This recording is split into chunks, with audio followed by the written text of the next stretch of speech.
오늘 본문 빌레몬서 1장 1절부터 16절 말씀은 바울이 보낸 개인적인 서신이면서도 공동체적인 서신입니다.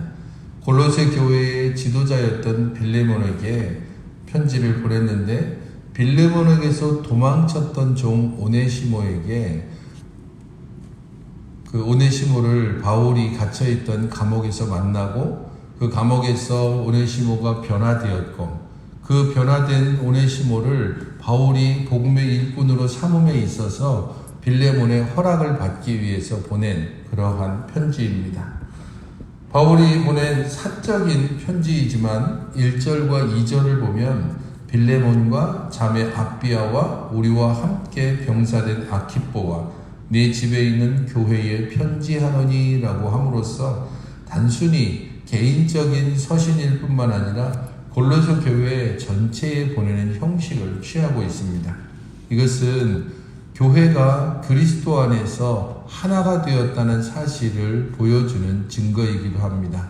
그렇기에 성도 개인의 삶은 교회와 떨어져 있지 아니하고 교회와 항상 연결되어져 있고 성도 개인의 삶이라고 하는 것을 교회가 아무 상관없는 것처럼 여기는 것 또한 문제가 될 수 있습니다.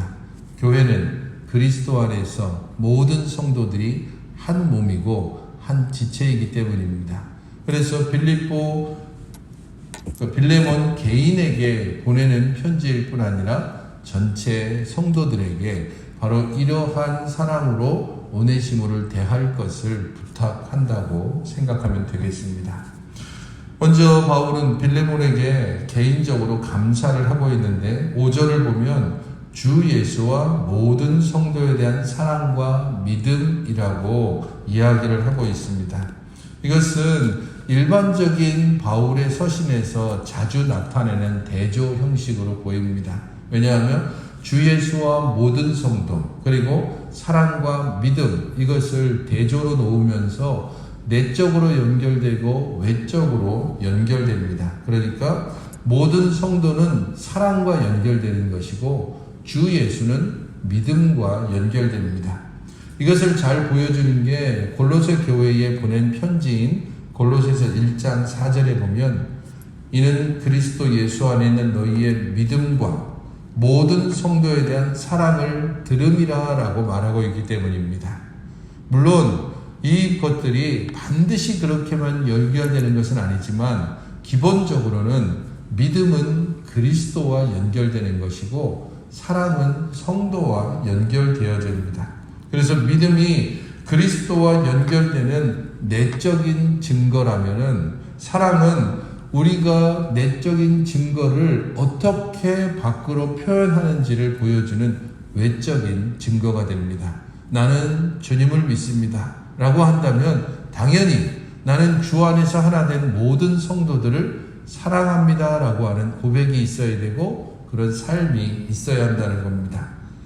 바꿔 말하면 골로새 교회의 지도자였던 빌레몬은 바울을 통해서 예수 그리스도를 알고 믿은 후에 한 교회를 이루고 그 교회의 지도자가 되고 모든 성도들을 사랑했고 이러한 성도들에 대한 사랑으로 인하여서 온 교회, 곧 골로새 교회가 평안했다라고 하는 것을 바울은 감사하고 있는 것입니다. 이후에 8절부터 바울은 개인적인 간구와 부탁을 드리고 있습니다. 이러므로 라고 시작하고 있기 때문에 네가 그렇게 그리스도에 대한 믿음이 있고 성도에 대한 사랑이 있기 때문에 내가 네게 마땅한 일로 명할 수도 있지만 도리어 사랑으로 간구한다라고 말합니다. 이 말로 근거해 보건대 바울과 빌레몬의 관계는 명령하고 명령받을 수 있는 그 정도의 위치라는 것을 알 수 있습니다. 하지만 바울은 그런 관계에 대한 권리를 포기하고 있습니다. 명할 수 있지만 사랑으로 간구한다. 이렇게 해라고 말할 수 있지만 이렇게 혹시 해주실 수 있을까요? 라고 그렇게 부탁한다는 것입니다. 그것은 바울의 겸손함을 잘 보여줍니다. 그가 부탁하고 있는 것은 자신이 지금 나이가 많은 상태에서 예수 그리스도를 위해 갇혔고 갇힌 바 중에서 낳은 믿음의 아들 오네시모를 위해서 부탁한다라는 것입니다. 아마도 이 감옥은 로마 감옥에서 1차 투옥된 것을 가리키는 것으로 보입니다. 그가 이렇게 감옥에 갇혀 있는 상태에서 빌레몬에게서 도망친 오네시모가 어떻게 흘러서 이 로마 감옥까지 왔고, 그곳에서 오네시모를 만난 바울이 아마도 복음의 말씀을 전하고 오네시모가 그것을 듣고 회심하고, 단순한 회심뿐 아니라 복음의 일꾼으로 굳게 설 정도로 완전한 회심과 변화를 일으켰습니다. 그래서 그가 빌레몬의 종인 것을 알자 그는 빌레몬에게 오네시모를 보내면서 그가 당신에게서 도망친 노예, 곧 종이었지만 이제 이렇게 변화되었으니 그를 복음의 일꾼으로 세움에 있어서 당신이 분명하게 그와의 관계를 회복시키고 그를 나에게 다시 돌려보낼 수 있으면 좋겠다라고 말하는 것입니다. 특별히 여기서 전에는 무익하였으나 이제는 나와 네게 유익하다라고 11절에 말합니다. 이것은 흔히 말하는 워드플레이를 그대로 보여줍니다. 왜냐하면 오네시모라고 하는 말은 그 당시 그 노예들의 일반적인 이름입니다. 한국식으로 친다면은 돌쇠, 장쇠, 그러면 마당쇠, 그러면 일반적인 그 집의 하인의 이름으로 우리가 인식하듯이 오네시모 그러면 저 사람 어느 집의 노예구나 라는 것을 알 수 있습니다. 그 뜻은 유익한 자라는 뜻입니다. 오네시모는 빌레몬의 집에 있을 때에 유익한 사람이었습니다. 하지만 그가 빌레몬에게서 도망쳤을 때 그때는 무익한 자가 되었습니다. 오히려 해악을 끼치는 자가 되었습니다. 하지만 그렇게 무익한 자가 됐던 오네시모가 바울을 감옥에서 만난 후에 다시 어떻게 됐다는 겁니까? 유익하게 되었다. 원래의 오네시모로 돌아왔다는 겁니다. 그래서 이전에는 너 개인에게 유익한 자였지만은 이제는 교회와 복음을 위해서 유익한 자가 되었다라는 뜻입니다. 그래서 12절에 그를 내게 돌려보내노니 그는 내 신복이다라고 이야기를 합니다. 이 신복이라는 말은 심장이라는 뜻을 가지고 있습니다. 그렇기 때문에 심장이라는 뜻은 이것이 없으면 생명 자체가 없습니다. 그는 나의 오른팔이다. 오른팔 없어도 살 수 있습니다. 그는 나의 두 다리다. 두 다리가 없어도 살 수 있습니다.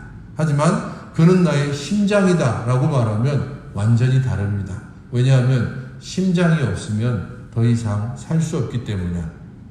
그래서 오네시모가 그전에는 무익했지만 이제는 정말 유익한 자가 되었다라고 하는 것이 얼마나 큰 변화가 있었는가 하는 것을 잘 보여주고 있습니다.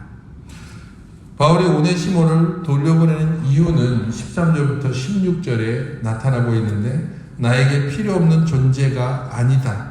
내 대신 나를 섬기게 하고자 하나. 아마도 변화된 이후에 감옥에 있는 바울을 극진히 섬겼던 것 같습니다. 그리고 그런 면에 있어서는 네가 만약에 나와 함께 있었다면 네가 나를 이렇게 섬겼을 것이다. 너를 충분히 대신할 만한 존재로 이 오네시모가 있다. 그럼에도 불구하고 내가 그것을 계속해서 누리기를 원하지만 그 일을 선한 일이 아니라 이 선한 일이 억지로가 아니라 자의로 되게 하기 위해서 너에게 돌려보낸다라고 말합니다. 분명하게 그는 빌레몬에게서 도망친 노예입니다. 이 관계가 회복되지 않으면 그는 도망친 노예라고 하는 딱지를 계속해서 가질 수밖에 없습니다. 그리고 또한 바울이 그냥 달랑 편지 하나 보내서 오네시모가 있는데 너 집에서 도망친 노예라며, 근데 지금 굉장히 변화돼서 나한테 꼭 필요한 존재니까 내가 걔 곁에 둘게, 그렇게 알아도? 이렇게 말하는 것이 아니라 아예 그 편지를 오네시모 편에 들려서 빌레몬에게 보내고 관계를 완전히 회복해서 빌레몬이 억지로 그렇게 되면 어쩔 수 없죠. 이렇게 하는 것이 아니라 진정한 마음으로 오네시모를 복음의 일꾼으로 바울 곁에 두도록 하기 위해서입니다. 그리고 아마도 이것은 15절에 있는 것처럼 잠시 떠나게 된 것은 너로 하여금 그를 영원히 두게 합니다 라고 하는 것은 오네시모의 신분의 변화를 암시하는 구절처럼 보여집니다. 더 이상 노예가 아니라 15절에 있는 것처럼 그렇게 이야기를 함으로써 그가 노예 신분이 아니라 이제는 자유인의 신분으로서 그렇게 변화될 것을 바울이 어느 정도 기대한 것으로 보입니다. 그렇기에 16절에 종과 같이 대하지 아니하고 종 이상으로 곧 사랑받는 형제로 둘 자다라고 오네시모에 대해서 평가하고 빌레몬도 오네시모를 이렇게 대했으면 좋겠다라고 하는 것을 은연중에 말하고 있습니다.